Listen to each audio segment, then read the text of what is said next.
Hozir kunda hamma oranjovoy iPhone korobkasini ochib mazza qilib turgan. Bir vaqtda bizlar o'quvchimiz dunyoning top universitetlariga kirish imkoniyatini qo'lga kiritib mazza qilardi. Bu o'quvchimiz Amir OSITdan 1410, IELTSdan 7,5 natijalarga ega. Kelinglar, o'quvchimizdan bunaqa natijalarga erishishda unga nimalar yordam berganini so'raymiz. Amir, qalaysan? Zo'r. Kayfiyatlaring yaxshimi? Yaxshi. Hammaga bunaqa natijalarga erishishda senga nimalar yordam berganini aytib o'tsang. I'm Amir and recently I scored 1410 on SAT.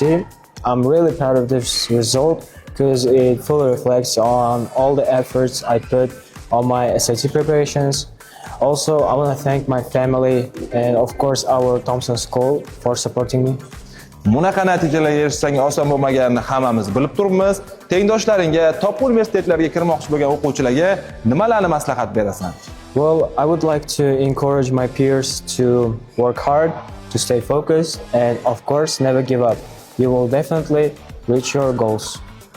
Hurmatli ota-onalar, agar sizning farzandingiz maktabni bitirmasdan dunyoning top universitetlariga kirish imkoniyatini qo'lga kiritmoqchi bo'lsa, Thompson School aynan siz uchun. Thompson International School. Biz liderlarni yetishtiramiz.